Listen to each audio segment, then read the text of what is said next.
muy buenas noches, bienvenidos, bienvenidas. Esto es Makini para Color Visión y vamos a hablar hoy con una persona que es una habitué de este programa, porque si bien nosotros tratamos muchos temas, damos una especial importancia al tema político, porque de alguna manera es desde el poder donde se hacen los grandes cambios. Entonces hay que pensar la política. Y para pensar la política, pocas personas tienen las calidades, formación y las experiencias de Rosario Espinal. Por eso está una vez más con nosotros la socióloga y analista político Rosario Espinal.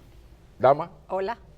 ¿Santiago está bien? Me dijeron que estaba por Santiago en estos días. Así es. ¿Sigue Santiago impresionantemente bella ciudad, la Hidalga? Sí, está bonita, mucho menos basura. Eso es muy importante porque Santiago era un basurero hace un tiempo. Después de ser una ciudad linda, bueno, por lo menos ahora hay menos basura, mucho menos basura, eso está muy bien. No, lo cierto es que Santiago enamora. Quizás enamora un poco menos la política dominicana, pero hay buenas noticias. Ahí viene la convención del Partido Revolucionario Moderno. Ha llamado la atención la candidatura de José Ignacio Paliza a la presidencia y la de Carolina Mejía Gómez a la Secretaría General, propuesto por Hipólito Mejía y Luis Abinader, lo que ha creado pues también cierta malquerencia de los afectados por esa decisión. ¿Cómo ves al PRM en esta gran prueba que va a ser esa convención? Ciertamente, es su primera gran prueba. El PRM se armó a la carrera para competir electoralmente en el 2016 y ahora se le presentan dos grandes pruebas. La primera es esta, elegir sus directivos, sus dirigentes. La segunda será posteriormente elegir sus candidatos. Dependiendo de cómo le vaya en la primera, se podrá pronosticar cómo le irá en la segunda. Así que para el PRM es fundamental llevar un proceso de convención, de elección de directivos de una manera transparente y que todas las partes, ganadoras y perdedoras, acepten los resultados. Si el PRM logra eso, habrá dado un gran salto hacia adelante. Si no, entonces se va a perfilar como un partido con serios problemas para competir en el 2020. Sin embargo, hay algo que llama la atención. Tanto el actual secretario general como el presidente actual del PRM fueron el fruto de una decisión de aposento. O sea, los principales líderes, sobre todo Abinader e Hipólito Mejía, tomaron la decisión de que fueran estos dos señores. 3 años después, los mismos dos señores, indiscutibles, líderes, porque en el PRM está Abinader y está Hipólito Mejía y todo lo demás es monte y cacata en términos de simpatías presidenciales. Estos señores deciden apoyar a estas dos personalidades. De repente hay una especie de conato, de incendio en el PRM, se habla de que no hay un árbitro, que es una práctica antidemocrática. ¿Qué opinión tiene Rosario Espinal de la decisión Abinader Mejía de apoyar a estos señores, pero a una primaria? No es que no han hecho lo que hicieron hace 3 años, de elegir y poner, sino de proponer a las bases de ese PRM. ¿Qué te parece? Mira, yo la verdad es que he visto todo el debate, la discusión, que si no, que si sí. Yo creo que los líderes de un partido tienen derecho a promover figuras. Lo que han hecho es decir, bueno, o se propone a Paliza o se propone a Carolina Mejía para presidente del partido, para secretaria general del partido. Claro, el endoso de las cabezas principales del partido, pues le da una ventaja a ellos indiscutiblemente. Pero las elecciones nunca son igualitarias. Pero no afecta las reglas democráticas, que es el argumento de los actuales. Bueno, las reglas democráticas sería entonces que los dirigentes principales no podrían señalar a nadie. Pero eso no lo dice ningún estatuto. Eso no lo dice ningún estatuto, ni lo dice en la política. O sea, realmente en la práctica política, las personas que tienen incidencia política, que tienen fuerza, que tienen gente, que tienen votos, que tienen masas, como se quiera decir, toman decisiones que van a beneficiar a unas personas o a otras. Lo que estaría mal sería que Hipólito Mejía y Luis Abinader, en un acuerdo de aposento, digan presidente del partido tal persona, secretaria general tal persona. Eso es diferente. Eso sin sí es, primarias, sin las elecciones, claro. sin las elecciones, porque no son primarias, son elecciones. Sí. Porque son elecciones de directivos. Claro. Entonces, eso sí estaría mal. Que ellos decidan, este va a ser el presidente, esta va a ser la secretaria general, pero que lo lancen a la contienda junto con los demás. Yo la verdad es que no veo cuál es el grave problema. Yo entiendo perfectamente que contar con el endoso de esas personas les da una ventaja en la contienda. Pero repito, en cualquier proceso electoral, el que tenga apoyo de alguien importante o el que tenga más dinero o el que sea más atractivo o lo que fuera, siempre hay condiciones que le dan ventaja a unos con relación a otros. Entonces no se puede, eso es como decir, bueno, alguien tiene más dinero que el otro, por lo tanto el que tiene más dinero no puede competir en unas elecciones. No, entonces yo creo que a veces malinterpretamos el sentido de la democracia. Repito, lo que sería inadecuado es que en un acuerdo de aposento, como le dicen aquí, se diga, usted va a ser el presidente, usted va a ser secretaria general y no se hagan elecciones. ¿Peligra la unidad del PRM? ¿Es posible un conato de división? Porque hay ya los otros aspirantes se han unificado y hay una que otra expresión ya bastante dura de que si esto se da como parece que se va a dar, eso va a afectar la democracia interna. ¿Tú crees que peligraría esa contienda tan importante, esa convención del 18 de febrero, si no estoy equivocado, pondría en peligro esto? ¿Tú crees? No, yo creo que no, yo la verdad que no creo eso. El problema que se presenta ahora es que si Carolina Mejía cuenta con el endoso de su padre, como se supone que es, claro, y es natural, y Paliza con el de Luis Abinader, y ellos son los principales líderes del partido, pues ellos llevan una ventaja.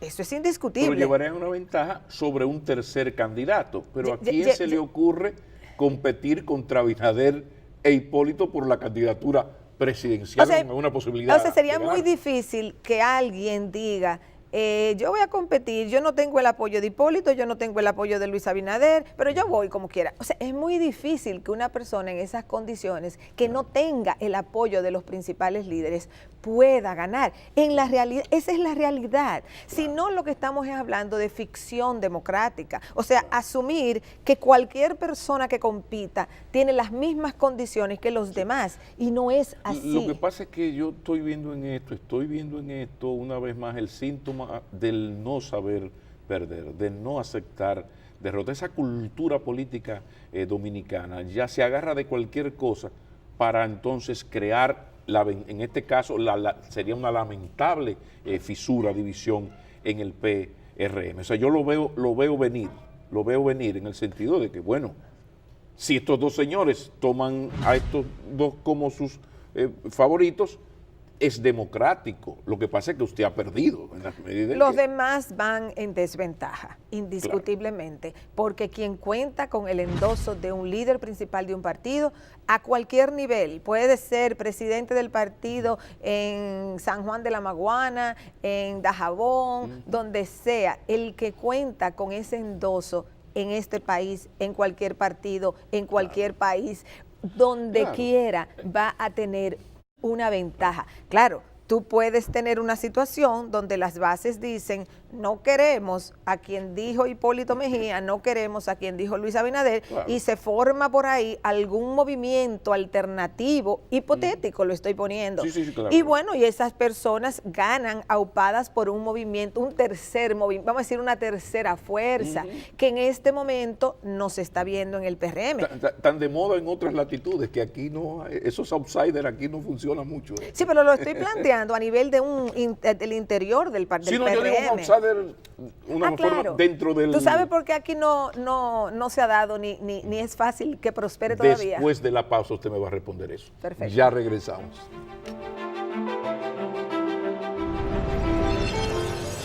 Mientras Luis Abinader e Hipólito Mejía mantengan sus liderazgos como lo mantienen al día de hoy, es muy difícil que surja una nueva fuerza para encauzar votantes.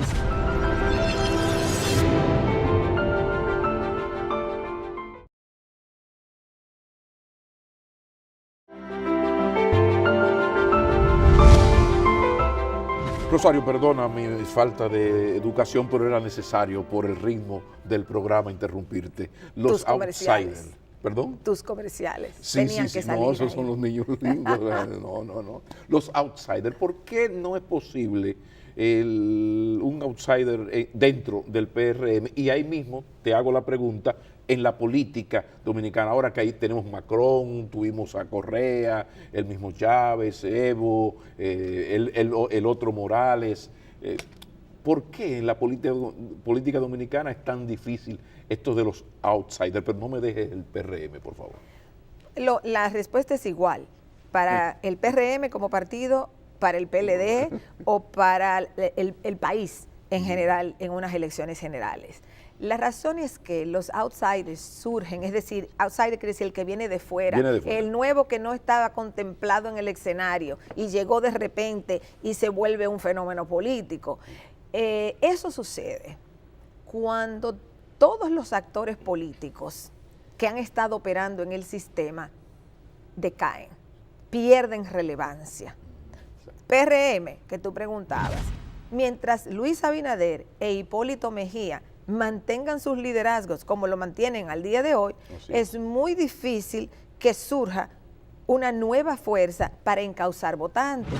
Entonces los votantes se van a enfilar por esos dos liderazgos que hay en el PRM. Entonces eso le dificulta a una tercera opción que camine. Y eso se refleja en las elecciones. Por eso ahora, si Hipólito Mejía apoya a Carolina Mejía y Luis Abinader apoya a Paliza, pues ellos van a tener una ventaja con relación a los demás, indiscutiblemente.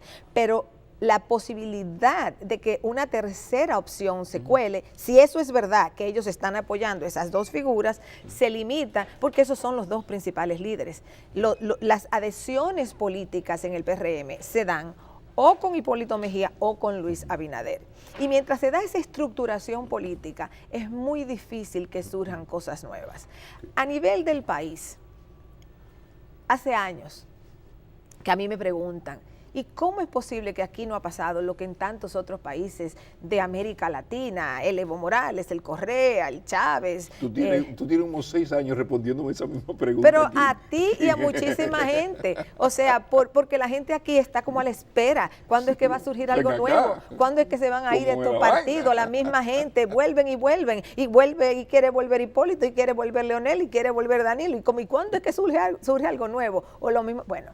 Y yo tengo años diciendo, porque hasta que eso no colapse, claro, es muy difícil que surja algo nuevo. Quizás lo que pasó con Macron es muy buen indicador de que fue, Hollande metió la pata, el otro tuvo un problema legal. O sea, Sarkozy salió muy mal. Sarkozy también quedó mal. Fueron Hollande salió muy mal y ellos representaban las dos principales fuerzas políticas de Francia. Entonces ahí es que viene Macron. Entonces eso nos lleva al PLD porque en el PLD hay una situación interesante.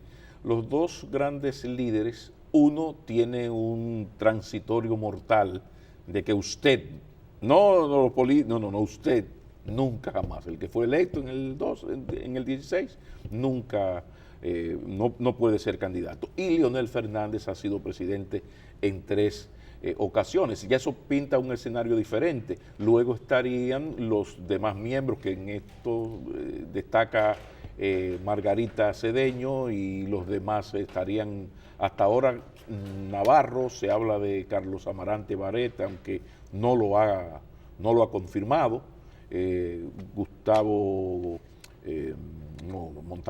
Gonzalo Castillo, serían los aspirantes, bueno, me imagino que Francisco Javier y Reinaldo Pared Pérez. En el PLD es diferente, porque los dos más populares y además de liderazgo, de alguna manera tienen algún tipo de hándicap por una u otra razón. ¿Cómo tú lo ves? Que a pesar de las limitaciones que tienen Danilo por una razón, Leonel por otra, ellos son los dos pesos pesados del PLD.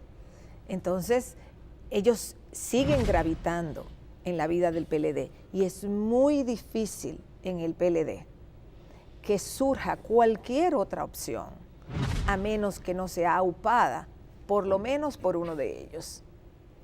Si se ponen de acuerdo, por los dos, y si no se ponen de acuerdo, por uno de ellos. ¿Tú ves esa posibilidad de que Leonel ha sido presidente 3 veces, tiene una tasa de rechazo, un voto negativo duro, que no será demasiado grande, pero muy fuerte, y Danilo pues tiene el problema? ¿Tú ves la posibilidad de que ellos, porque mejor arriba con presión que abajo con depresión, dice el pueblo, lleguen a un acuerdo para buscar hacer algo parecido al PRM, apoyar, aunque haya una convención, apoyar a un candidato? ¿Es posible un candidato negociado entre ellos dos que garantice la unidad del partido muy afectada hoy? Bueno, lo que a ellos dos más le conviene y lo que al PLD más le conviene es que se diera esa situación en que Danilo Medina y Leonel Fernández se pusieran de acuerdo, o para apoyar una figura y lanzarla, o para decir ninguno de los dos vamos a abrir una contienda. Y vamos a ser árbitros, que es mi vieja propuesta. O sea, pueden ser árbitros, sí, es una posibilidad. Pueden escoger una figura para impulsarla y esa figura sería la que va a vencer porque lleva el endoso de los dos principales líderes, o cada uno, o uno de ellos va y el otro endosa a otro candidato. O sea, una posibilidad sería que Leonel Fernández, que no tiene impedimento constitucional, se presente su candidatura, y el danilismo, si Danilo no va, apoye una alternativa. Esa sería una lucha dura, realmente, esa sería una confrontación dentro del PLD. En un partido que solo el poder mantiene unificado, digo yo. Esa es una posibilidad, pero no la veo tan alta. O sea, yo creo que esa sería una posibilidad, pero es tan arriesgada en términos de digamos, el desgarramiento, los conflictos que produciría internamente en el PLD, que yo dudo que ellos se vayan por esa opción. Yo pienso que el peor de los escenarios para el PLD es salir del poder. Y a partir de ese razonamiento, tarde o temprano, de una manera o de otra, ellos van a llegar a algún tipo de acuerdo. Por cierto, déjame decir algo sobre eso. Por favor. Mira, en política es cierto que la racionalidad tiene un peso grande, sin duda que sí. Y la lógica podría llevar a decir, lo principal para ellos es no salir del poder, por lo tanto, lo otro sería un araquí. Ellos van a llegar a un acuerdo. Ojo, la política no es tan matemática. La política es un proceso de confrontación la mayor parte de las veces, y es un proceso a veces de acuerdos. Entonces, aunque ciertamente al PLD para sus propios fines le conviene, y eso es lo que ellos quieren, quedarse en el poder, hay procesos políticos que una vez arrancan no son fáciles de detener. El PLD está frisado en este momento, porque la tensión es tan fuerte que la tensión la tienen en el freezer de una nevera, porque si la sacan de ahí, eso va a ser explosivo. Entonces, el PLD está frisado porque no ha encontrado la fórmula todavía de cómo avanzar hacia la elección de candidaturas. Aunque los escenarios no se repiten, pero son parecidos, yo me voy más por lo que acabo de decir, por la experiencia de ambos líderes. Por ejemplo, en junio del 2011, Hipólito Mejía le llevaba 21 puntos de ventaja a Danilo Medina. Esa posibilidad de la derrota fue la que hizo posible la creación de los tres frentes y aquel entendimiento que hasta Leonel se lanzó a las calles, tú lo recordarás, ¿no? Entonces, esa experiencia, no necesariamente igual, pero puede llevar a ellos a entender, señores, ustedes se entienden o se van. Bueno, esa es una posibilidad. La experiencia indica que el PLD ha actuado en el poder con un alto nivel de racionalidad, indiscutiblemente, a diferencia del PRD, que actúa con un alto nivel de irracionalidad. O sea, si uno hace un análisis objetivo de la historia de la historia de las últimas décadas, de la trayectoria en las últimas décadas del PLD y del PRD, hasta cuando fue PRD, bueno, incluida la división que crea el PRD ha actuado con un alto nivel de irracionalidad en cuanto a su organización, su visión de poder y lo que hace cuando llega al poder, mientras que el PLD ha actuado con un altísimo nivel de racionalidad instrumental, es decir, de una racionalidad que le permite, que le ha permitido mantenerse en el poder. Y un pragmatismo terrible. Si uno se va por esa historia, es cierto, uno podría decir, ellos se están peleando ahora, pero ellos van a arreglar la casa al final. Eso es lo que está por verse. Pero ahí es que yo digo, ojo, los procesos políticos no son siempre predecibles en base a una experiencia pasada, sino que se van presentando coyunturas nuevas. Y por eso es que yo tengo mis ojos abiertos para ver y no voy a pronosticar que ellos van a resolver todos sus conflictos o no lo van a resolver. Yo creo que está por verse. Yo creo que necesitamos un poquito más de tiempo para calibrar cuál es el nivel de distanciamiento y de decisión de ambos líderes, de Medina y de Fernández, de imponer o imponerse ellos como candidatos. Ahí hay un solo elemento que te lanza el balón más de tu lado que del mío, y es que ahora en esta coyuntura hay un elemento que no existía en el 2011, que es ya el elemento de la ofensa personal. Pero vamos a una pausa porque hay que darle cariño a los anunciantes. Ya regresamos en esta conversación con la doctora Rosario Espinal.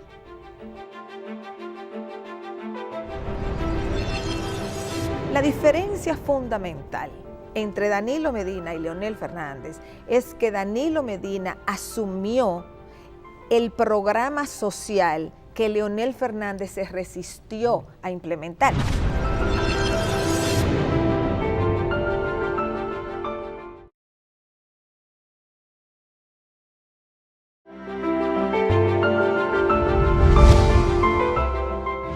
Continuamos esta conversación con la doctora Rosario Espinal. Rosario, ¿qué te parece la situación de Leonel Fernández? Últimamente uno ha visto un resurgir de la popularidad y del activismo político de Leonel Fernández. Ya esto es un asunto que ya Leonel se lo pasó a Dios. Antes sacaba los pies cuando se ponía el tema, ya no. Ya Dios hace los presidentes, ¿no? Y de repente tú ves en términos de los medios de comunicación, articulistas, hay un muy buen momento de recuperación y de activismo de Leonel Fernández. ¿Qué lectura tú le das a este momentum del profesor Fernández? Mira, yo no creo que Leonel Fernández se quitó nunca del medio. Lo que pasa es que estamos ya acercándonos al inicio de la contienda electoral 2020. Entonces, pues él va a aparecer y va a aparecer cada vez más en ese sentido. Pero Leonel Fernández nunca desde el 2012 realmente se quitó del medio. Yo lo dije en múltiples ocasiones en aquel entonces que él en ese momento tenía que quitarse del medio para volver posteriormente con más frescura. El hecho de que él se haya quedado en el medio le ha dificultado un reposicionamiento más rápido. Si él se hubiese distanciado, se va de viaje, da cátedras, profesor invitado no sé dónde, y se pasa un tiempo fuera y vuelve, yo creo que le hubiera ido mejor. 6 meses en Templeton allá.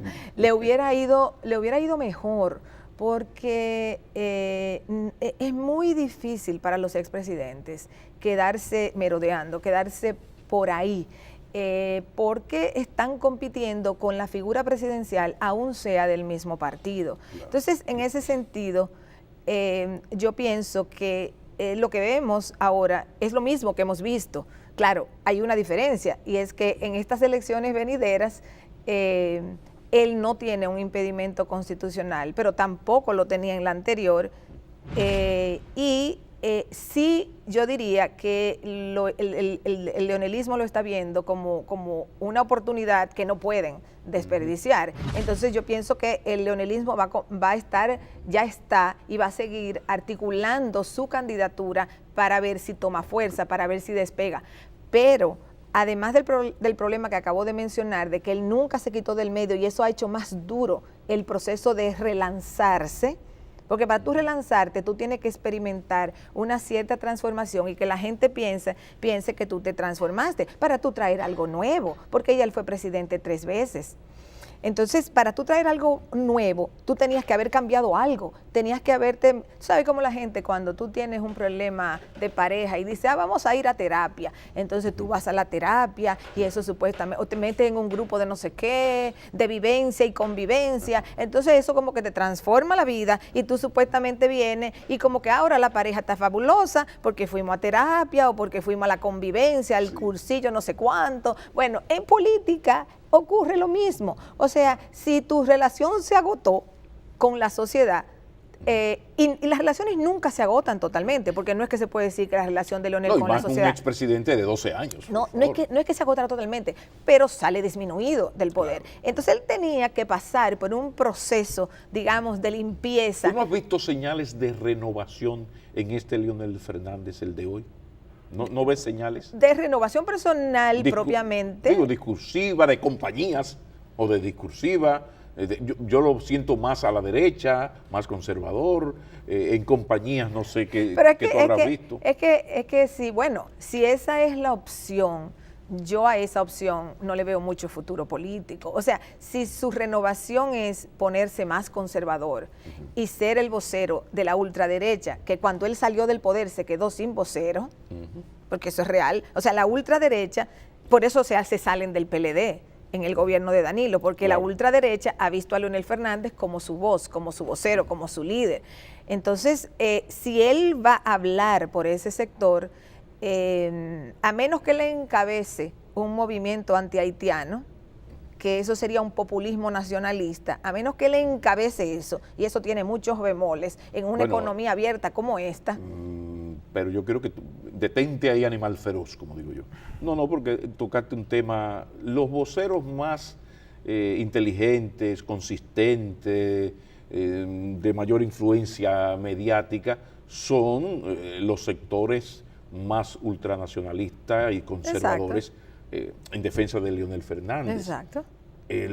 La gente que se definiría como centroizquierda, progresistas liberales, cercanos a Leonel, no tienen el activismo, el discurso que tiene el otro sector. Exacto. Entonces, ¿cuál es la voz de Leonel? Tú lo descartas del todo, ese posicionamiento. Por ejemplo, ahora el presidente del Tribunal Constitucional te dice que la patria es intocable, que la Constitución, que no puede haber una fusión.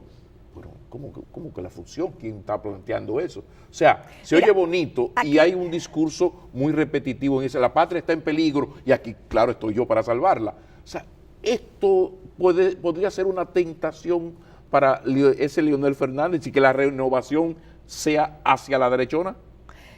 Él podría optar por eso. Él podría optar por eso. Ahora, si él opta por eso, eso tiene sus complicaciones. Si él está buscando votos a través de una especie de nacionalismo conservador, de un nacionalismo populista en base a resaltar la dominicanidad versus los haitianos, le puede generar apoyos, indiscutiblemente, que a cualquier persona, si tú sales y te conviertes en líder político y asumes ese discurso, bueno, tú dirás, ¿y por qué no lo ha logrado la Fuerza Nacional Progresista? Porque como discurso único, no es realmente el motor de la sociedad dominicana. Porque electoralmente es tan poco atractivo, o sea, mediáticamente sonoro, se hace mucho ruido. Sin embargo, la gente que tiene el discurso, mientras más sólido intelectualmente es el discurso xenófobo, antihaitiano, menos atrae al momento de las elecciones en la República Dominicana. ¿Por qué? Si a Le Pen le ha ido también en Francia y a otros en esa misma línea. Porque a los que les ha ido bien, no es porque tienen solo ese discurso, sino porque tienen otros elementos en su programa de gobierno. Generalmente eso va combinado con el populismo económico. O sea, generalmente el populismo nacionalista va acompañado con el populismo económico. Cuando esas dos cosas se juntan, entonces es que producen frutos políticos. Si tú lo que tienes es un populismo nacionalista, en este sentido, en el caso dominicano sería anti-haitiano, en el caso de Estados Unidos, por ejemplo, es anti-latino ahora mismo, y en Francia es anti-árabe, anti-musulmán, etcétera. Sí.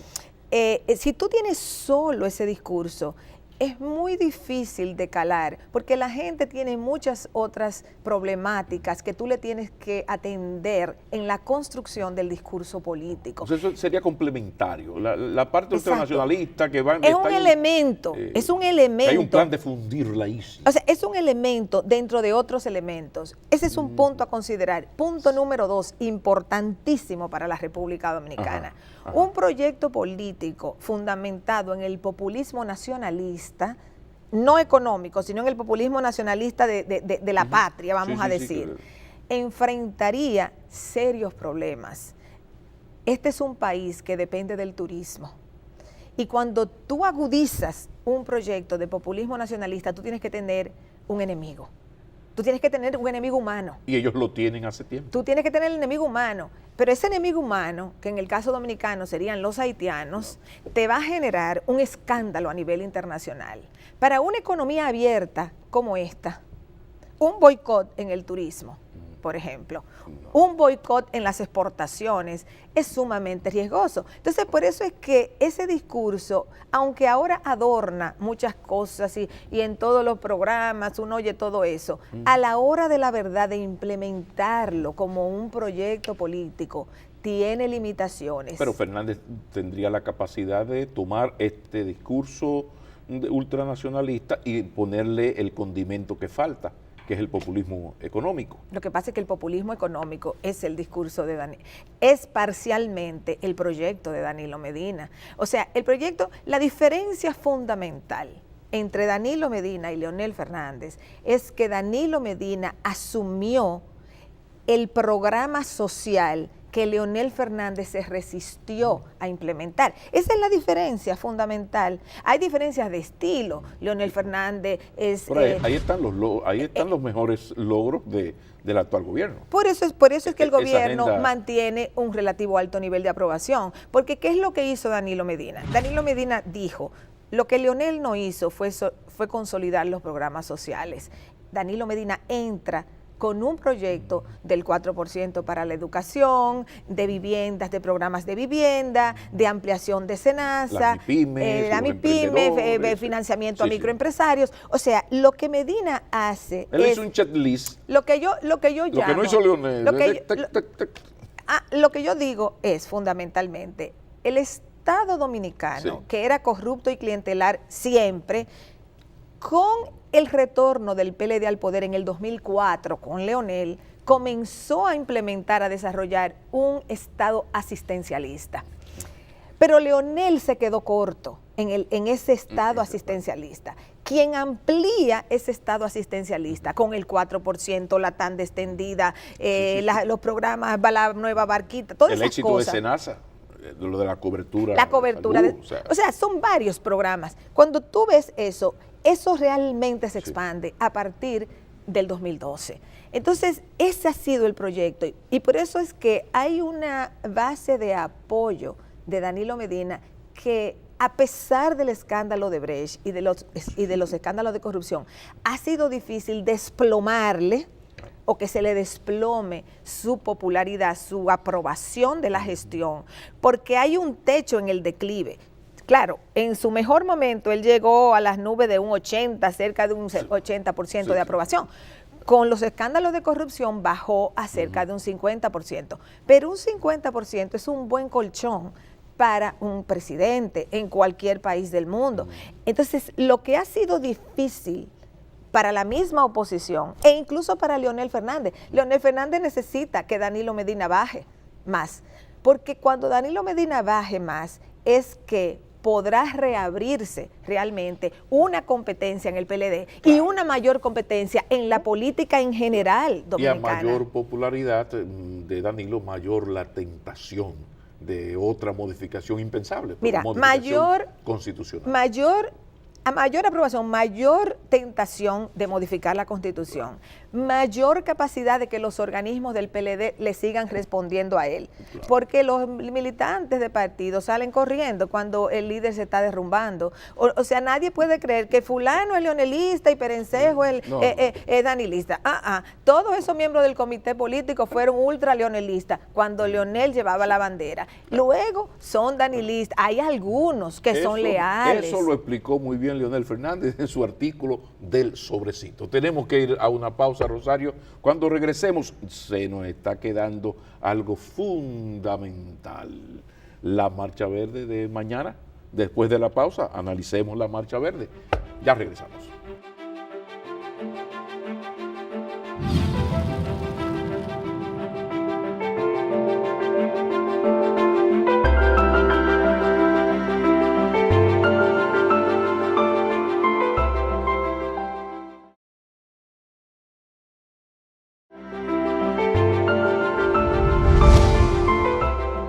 Último segmento, última parte de nuestra entrevista de esta semana con Rosario Espinal. Doctora Espinal, la Marcha Verde.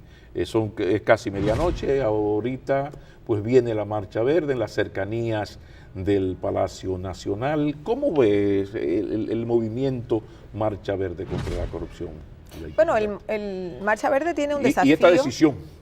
Marcha Verde tiene un desafío en la convocatoria a concentración que le han llamado del día de mañana en términos de qué capacidad tiene de movilizar en este momento, si es capaz de movilizar cantidades de personas similares a las grandes marchas en Santo Domingo, pues reafirma que su capacidad de convocatoria se mantiene.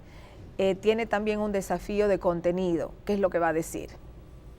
O sea, ¿a qué va? A Palacio, a plantear qué. Y con los éxitos vienen grandes desafíos y vienen grandes responsabilidades. Indiscutiblemente Marcha Verde en el año 2017 fue el fenómeno más importante de la política dominicana en términos de congregar personas, de despertar sobre todo sectores de capas medias que fueron masivamente a protestar, y ese es un logro indiscutible de Marcha Verde. Yo estuve en desacuerdo con el planteamiento que hicieron, el manifiesto de la marcha de julio del 2017, porque creo que se desenfocaron. Pienso que lo que le dio origen a Marcha Verde fue el descontento que hubo con casos de corrupción que ya se venían acumulando, antecedentes como el de Oisoe, luego explota el gran caso de Odebrecht, y Odebrecht tiene el elemento de que la información venía de fuera, o sea, no se podía engavetar, no se podía esconder tan fácil porque la información venía o de Brasil o de Estados Unidos. Entonces eso pues le daba insumo para que la indignación se concretizara con elementos, con datos, con información específica. Entonces, ahí se produce ese enganche, digamos, de la convocatoria de Marcha Verde y de la indignación de la gente al ver los datos que emanaban de Brasil o de Estados Unidos.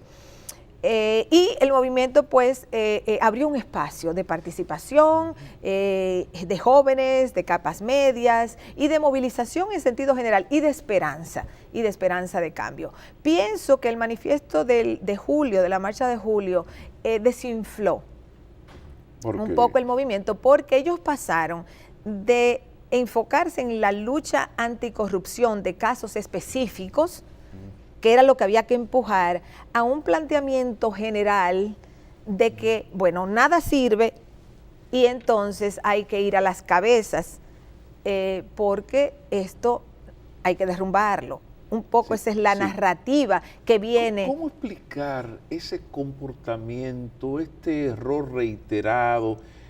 Porque es una práctica muy común, sobre todo en las fuerzas que se autodenominan de izquierda.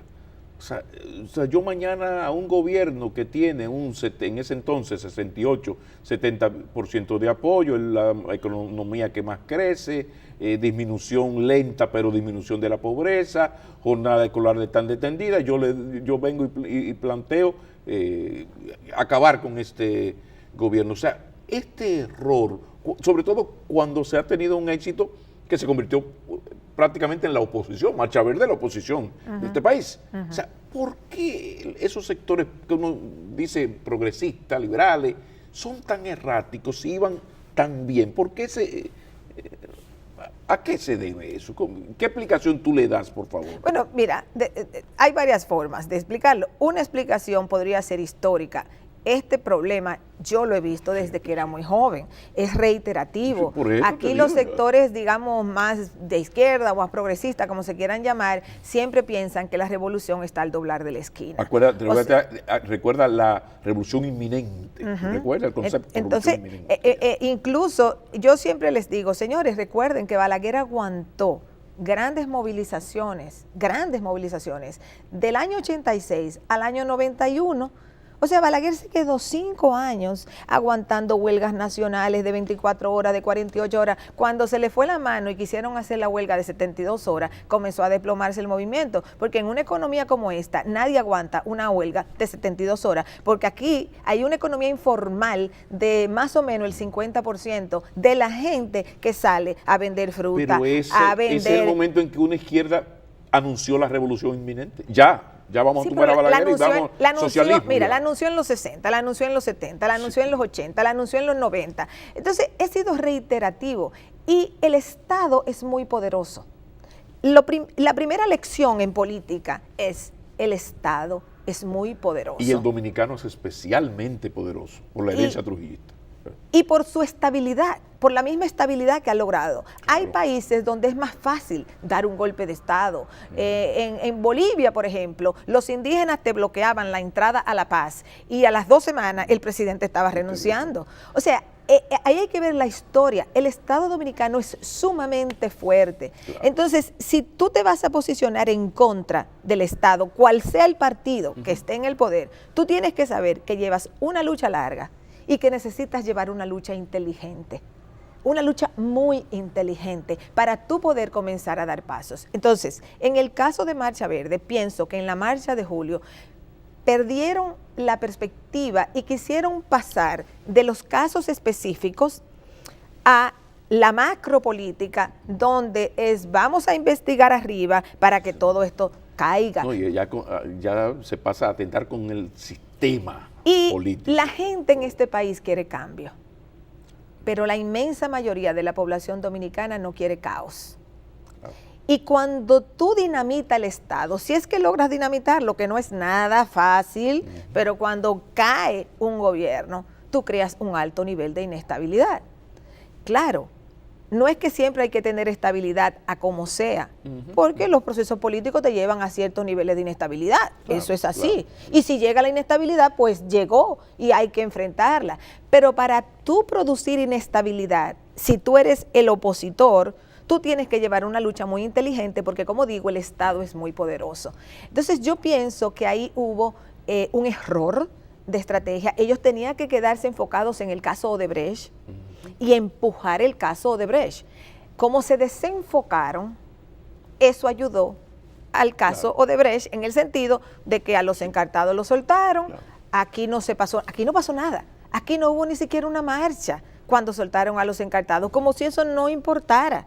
Entonces, lo que había motivado la indignación, que fue el caso Odebrecht, lo que había lanzado a la gente a la calle, que fue Odebrecht, fue como la gota que rebosó la copa, entonces Marcha Verde lo abandonó.